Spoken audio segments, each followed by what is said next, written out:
So you got the interview for that e-learning job you applied for. Congratulations. But now what? What are they going to ask? And more importantly, how are you going to answer? Don't worry, I've got you covered. Hey, it's Jeff with YourLearningCareer.com. I recently did a video where I talked about instructional design job interviews and I gave questions and answers. And in this video, it's going to be similar, but in this one, I wanted to focus on e-learning specific jobs. But you can check out that other video here. I'll link to it here and in the description. And if you're still confused about what the difference is between e-learning development, e-learning design, and instructional design, don't worry, I've got a video that covers that too. And again, I'll link to it here and in the description. I'm going to link in the description a cheat sheet, and that cheat sheet's going to have all these questions that I'm going to cover. I'm going to put into the cheat sheet. So the first question I want to address is one you're going to hear in almost any interview for any job, and that is, tell me about your experience. They probably have your resume, so they have a good idea of what your experience is, but they want to hear it from you. They want to hear that the experience on your resume matches the actual experience that you can describe. Now, for this one, you definitely want to practice your answer, because what you don't want to do is you don't want to be long-winded and go on and on and on, but you want to give them enough to pique their interest. You want to think about things that are unique that you've done in your experience, maybe particular projects you want to mention, and in particular, you want to use the job description as a guide, because the job description is going to have a lot of clues on what they're looking for. And so when you talk about your overall experience, you should sprinkle in things that you saw in the description. Like if they mentioned certain e-learning authoring software, I would mention those if you have that experience, because you want to show them that you are the right person for this job. Question number 2. What is your favorite aspect of e-learning development or e-learning design? So here they're just trying to get a sense of, what do you really know about the e-learning design process? Or what do you know about the e-learning development process? So in this question, I just answer very honestly.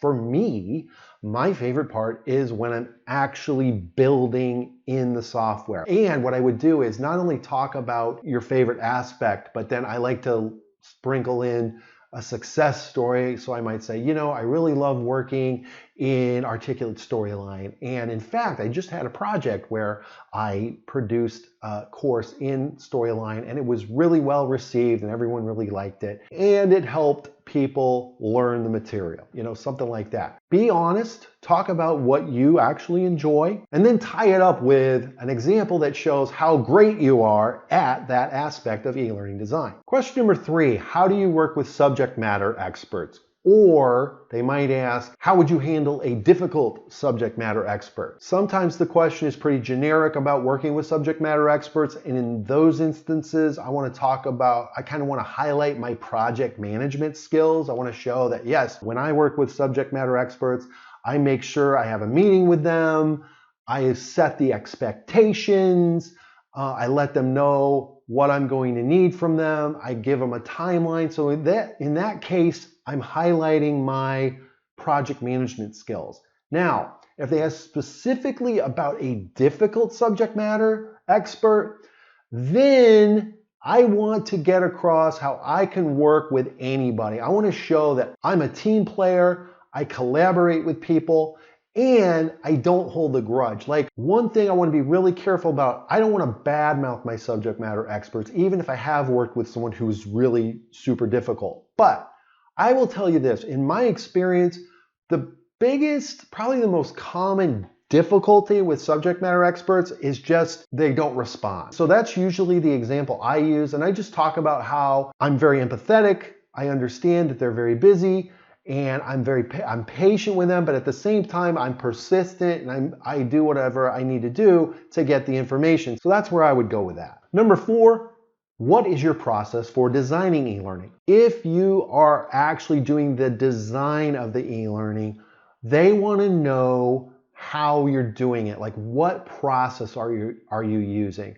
And are you using a specific instructional design process? So like, are you using ADDIE, for example? That's a common one. And what I would do is I would pay very close attention to the job description, because that's probably where you're going to see a clue of what they want to hear. If their job description specifically mentions a particular process, I would definitely make sure that I was familiar with that process and I could talk to it and show how you use aspects of that process when you design e-learning. Number 5, what LMS have you used? Or they might ask about a specific LMS. Have you used blank LMS? Again, you can usually find clues for this question in the job description. If you've worked in any learning management system, you're gonna be fine. In my experience, it really doesn't matter if I've worked in the specific learning management system that that company has, because a lot of the aspects of an LMS are the same. So don't panic. Like if their job posting says Cornerstone and you've only used SuccessFactors, don't get hung up on that. If you've happened to use the LMS that they use, great, you can talk to that. But what I would do is, if I haven't used the LMS, then I'll just tell them also, well, you know, I haven't used Cornerstone before, but I've used this, this, and this. I'm very comfortable with learning management systems. I'm very comfortable with publishing into different formats. So just show that you're very confident about learning the LMS if it's one you haven't used before, and you'll be fine. Number 6, what is a project you are most proud of? So I love this question because this is a chance for me to brag. And basically what they're looking for, they want to know what you consider a good project. And there are a couple things I want to consider when you think about how you're going to answer this. Obviously, you need to think ahead of time, what project do you really want to shine a light on? And I would pick a project. So when, e-learning, of course, is a very visual medium. So obviously, you want to pick something that looks good. If you've got something that has some slick graphics and some great sounds and all that good stuff, great. But I would also think about which project not only looks good, but what's a project that had really good outcomes. If you have a project where you can talk about the success it had, like, oh, this e-learning, which looks great, also had a really positive impact on the employees because it resulted in better customer service, or it resulted in better sales, or whatever the outcome is. But if you can highlight those two things, that's really, really powerful, even more powerful than just something that looks nice. Question number 7, what's a project you're not very proud of? So this is a question kind of like that question, what's your biggest weakness, that we get a lot of times, right, when we go on job interviews.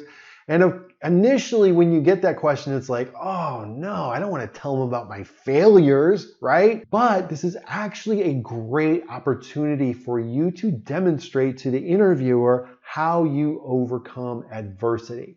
You're not saying that you are a lousy e-learning designer or e-learning developer, but yes, you have learned lessons along the way.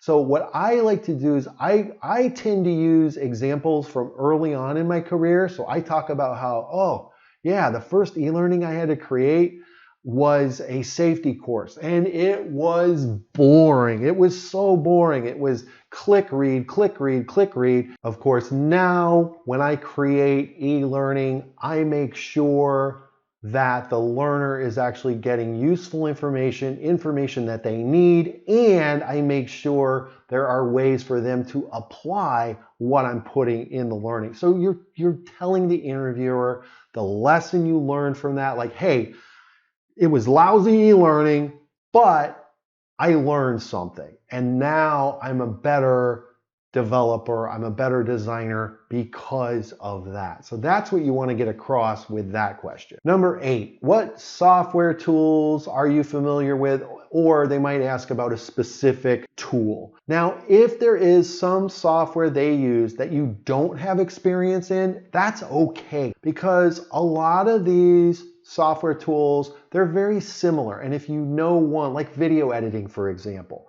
Like maybe I haven't used Adobe Premiere Pro, but I've used Camtasia. Well, is Camtasia exactly the same as Premiere Pro? No, but there's enough similarities that could I go in and learn Premiere Pro? Absolutely. You assure them that you can do it. Now, if you want to take it a step further, this is something I did in one of my interviews. They were looking for someone who could use Adobe Captivate. And at that time, I had not used Adobe Captivate. And I told them that. I was very upfront. But they liked me and they kept me in the interview process. And the next interview, between the first interview and the next interview, I actually went out and got a trial copy of Adobe Captivate. And I created a little mini course that I brought with me to the next interview.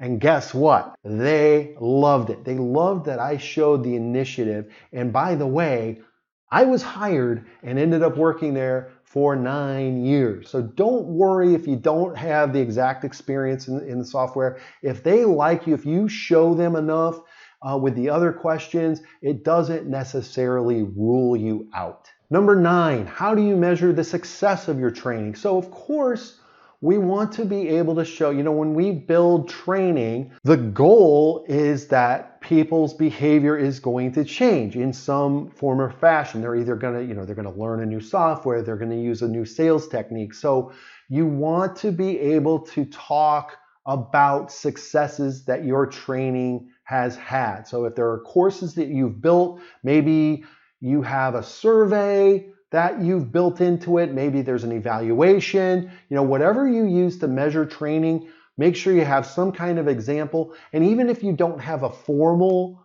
evaluation mechanism, you can talk anecdotally. You can tell an example or a story you heard, like maybe a manager came to you and said, hey, your e-learning was really great. Our customer service has gone up, or whatever the case may be. So that could be an example that you use when you answer this question. Number 10, walk me through an example, or can you show me some examples of your work? So here we're talking about your portfolio. And the main thing here is you need to make sure you have some good examples of your work. And not just good, you want to make sure you have your best work. And I would have a variety. What I want to show the interviewer is that I have a lot of different skills. So I will have, yes, I'll have some things that, maybe I built something in Storyline or I built something in Captivate. But aside from that, I want to show them, maybe my audio editing. I'll include a little podcast, or I might include a video, like an explainer video that I built as part of an e-learning project. And show some examples of your design process. So any of that you can show where you're thinking of the big picture, not just how it looks, but also how it's going to impact the company and the learner. So those are my top 10 questions that you need to be prepared to answer for your e-learning job interview. And don't forget, I'm also going to link to a cheat sheet that has all these questions on it. That'll be in the description below. I'm also going to link to a whole bunch of other resources. I've got articles, books, and I've got some other videos here on the channel that I'll link to below, as well as right here. If you found this helpful, I appreciate a like. Thank you, and we will see you next time.